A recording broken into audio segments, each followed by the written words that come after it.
going on, everybody? This is Matt Does Fitness, and my friend told me I don't understand irony, which is ironic because his name is Stephen.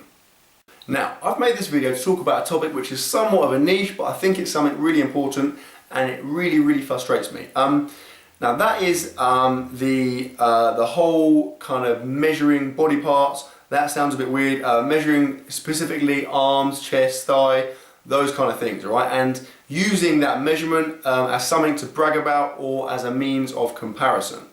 The reason I wanted to talk about this and the reason it irritates me and frustrates me is that, quite simply, if you have two guys and they both have the same amount of muscle mass, but one of them has more body fat or one of them carries more body fat on a particular body part, that person's obviously going to have a bigger measurement. That body part is going to be bigger than the other guy's because he has more body fat there. So for example, looking at your arms, if you have two guys who are similar strength, similar amount of muscle mass on their arms, but one of them deposits a lot of fat on their arms, the other one carries no fat at all on their arms, the guy with more fat is going to have bigger arms.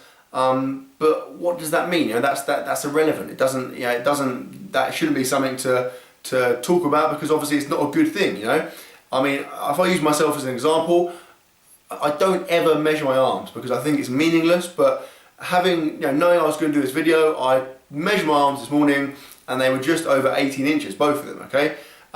Now I carry no body fat on my arms at all, so I could go and find someone else who has a similar amount of muscle mass to me, but if he carries more body fat on his arms or he has more body fat in general, his arms are going to be bigger than mine, okay? But that obviously is irrelevant, it means nothing, okay? Right, to explain my point better, I'm going to give you an analogy. I love giving analogies. Right, it was Easter not too long ago, and I got a Maltesers Easter egg, right? The box was freaking massive. It was like this big, all right? I was excited. I opened the box and I encountered about, I don't know, like 10 inches of plastic, then a bit of card, and then an egg, right? So my box was this big, the egg was about this big, all right? I was pretty upset to say the least. Now, a friend of mine gets a Mars Easter egg, right? His Easter egg box is this big. He opens the box, the egg is like there, it's literally touching the lid. That is a big egg, it is really maximising the space, right? So his box is that big, my box is that big, but his egg's there, my egg's down here, right? So I'm not going to go out and go, mate, you've got to see the size of my Easter egg, it's absolutely massive, this thing is like this big. I'm not going to say that because obviously his egg's bigger than mine. Yeah, he's got a smaller box than me, but the egg's bigger. The egg is the bit you want. I'm not going to eat my box. I'm not a big cardboard eating fan. So it's not something to be proud about. It's not something to boast about. It means nothing.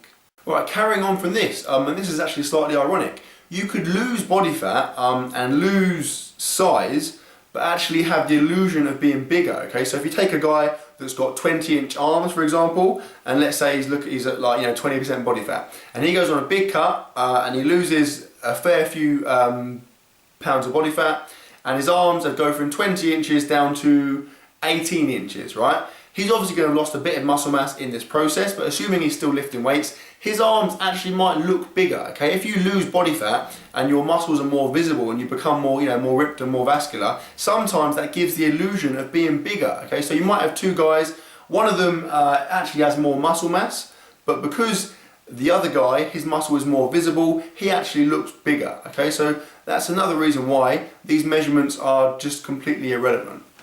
So, to summarise, this is a little bit of a rant, to be fair, I understand that, but it does annoy me. I mean, particularly recently I have a lot of people asking me how big are my arms, what size are my arms, and it's not, that in itself doesn't annoy me, but just the whole concept of people saying I've got bigger arms than you, my arms are 19 inches, your arms are 8 inches, I'm better than you, right? It means nothing, all right? Unless you have the exact same amount of body fat in that particular area, comparing the size of your arms or your thighs or your chest or whatever means nothing, all right? It's a much better gauge to look at how much weight you can lift, all right? Or how ripped you are, or whatever goal it is you are going for, right? If you happen to be competing in some kind of bizarre competition whereby having bigger arms is conducive to winning, then fair play to you, but I'm fairly sure those competitions don't exist, and if they do, they're going to be rubbish, right? So anyway, that's my rant over. I just wanted to get that out. I just wanted to say that I think it's interesting that a lot of people consider that to be,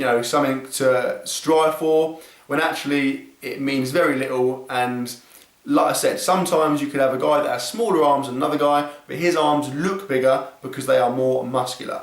And that's that. So, hope you enjoyed the video, guys. Please like, comment, share, subscribe, as always, and I will see you tomorrow.